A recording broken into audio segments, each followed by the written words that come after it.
അന്നയും ജൂലിയും കല്യാണിയും സ്റ്റെഫിയും നിമിഷങ്ങൾക്കുള്ളിൽ കുട്ടികളുടെ കൂട്ടുകാരായി. ശ്വാനസേനയിലെ വില്ലന്മാരാണെങ്കിലും വില്ലത്തരം കുട്ടികളോടെടുത്തില്ല. ചിലർക്ക് ഒരു ഷെയ്ക്ക് ഹാൻഡ് കൊടുക്കാനായിരുന്നു ആഗ്രഹം, മറ്റു ചിലർക്ക് തലോടണം. സേനയിലെ ബോൾട്ടും ചെറിയും ഗൗരവക്കാരായതുകൊണ്ട് കുട്ടികളുടെ അടുത്തേക്ക് വിട്ടില്ല. തിരുവനന്തപുരം ജഗതിയിൽ ബധിര വിദ്യാർത്ഥികൾ പഠിക്കുന്ന വൊക്കേഷണൽ ഹയർ സെക്കൻഡറി സ്കൂളിലായിരുന്നു ശിശുദിനത്തിൽ പോലീസ് ഈ ശ്വാന പ്രദർശനം ഒരുക്കിയത്.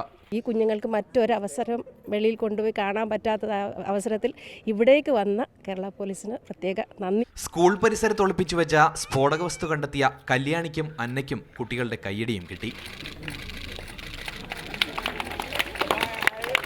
ശിശുദിനത്തിൽ പോലീസിനൊപ്പം ഒരു ദിനം എന്ന പേരിൽ സംസ്ഥാന വ്യാപകമായി സംഘടിപ്പിക്കുന്ന പരിപാടിയുടെ ഭാഗമായിട്ടായിരുന്നു ഈ പ്രദർശനം. പുതിയ തലമുറയ്ക്ക് ഈ കാര്യങ്ങൾ മനസ്സിലാക്കാനും പോലീസ് ഞങ്ങളുടെ ഫ്രണ്ട്സാണ്, പോലീസ് പേടിക്കാനുള്ള ഒരു കാര്യമില്ല, നിയമപരമായിട്ട് എല്ലാ കാര്യങ്ങളും ചെയ്യാനുള്ള ഒരു ഉദ്ദേശത്തെ കൂടിയാണ്. എല്ലാവർക്കും ഒരു ഫെമിലറൈസേഷന് വേണ്ടിയാണുള്ള. നഗരത്തിലെ മറ്റ് സ്കൂളുകളിൽ അശ്വാരൂഢ സേനയും ബാൻഡ് വിഭാഗവും പരിപാടികൾ സംഘടിപ്പിച്ചിരുന്നു. മാതൃഭൂമി ന്യൂസ്, തിരുവനന്തപുരം.